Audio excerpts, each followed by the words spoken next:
ഭൂരിപക്ഷം ആൾക്കാർക്കും ഇഷ്ടമല്ലാത്ത ചില പടങ്ങൾ എനിക്ക് ഭയങ്കര ഇഷ്ടപ്പെടാറുണ്ട്. അപ്പോൾ അവർ പടം കണ്ടു കഴിഞ്ഞിട്ട് അത് അത്ര കൊള്ളില്ല അല്ലേ എന്നൊക്കെ പറയുമ്പോൾ ഞാൻ എന്നൊക്കെ പറഞ്ഞ് ഞാൻ തലയായിട്ട് പോകും. പക്ഷേ സത്യം അതല്ലേ, എനിക്ക് ഭയങ്കര ഇഷ്ടപ്പെട്ടിട്ടുണ്ടാവും. പക്ഷെ അത് ഞാൻ പറയില്ല. എനിക്ക് തോന്നുന്നത് എൻ്റെ മാത്രം കാര്യമല്ല, പലർക്കും റിലേറ്റ് ചെയ്യാൻ പറ്റുന്ന കാര്യങ്ങളായിരിക്കും. പുറത്ത് ആർക്കും ഇഷ്ടപ്പെടാത്ത കാര്യങ്ങൾ നമുക്ക് മാത്രം ഇഷ്ടപ്പെടും. ഞാൻ ചിന്തിച്ചിട്ടുണ്ട് അത് എന്തുകൊണ്ടായിരിക്കും അങ്ങനെ എന്നുള്ളത്.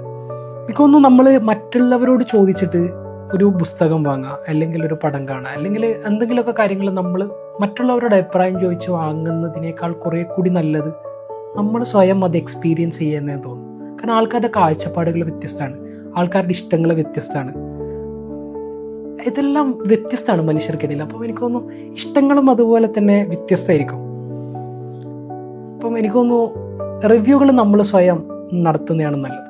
മറ്റുള്ളവരുടെ റിവ്യൂ കേട്ട് എന്തിനേ വിലയിരുത്തുന്നതിനേക്കാൾ നല്ലത് നമ്മളോട് സ്വയം നമ്മൾ ചോദിച്ച് വിലയിരുത്തുന്നതാണെന്ന് തോന്നുന്നു. അപ്പം കുറേ കൂടി ഇനി എന്താ പറയുക, പുസ്തകങ്ങളായാലും സിനിമകളായാലും മറ്റുള്ളവരോട് അഭിപ്രായം ചോദിച്ച് കാണുന്നതിനേക്കാൾ മുമ്പ് നമ്മൾ സ്വയം ഒന്ന് കണ്ട് എങ്ങനെയുണ്ടെന്ന് നോക്കാം. അപ്പം വ്യത്യസ്തതയും ഒരു യുണീക്ക്നെസ് ആണ്. അപ്പോൾ thank you so much. Keep smiling by heart, not only by lips.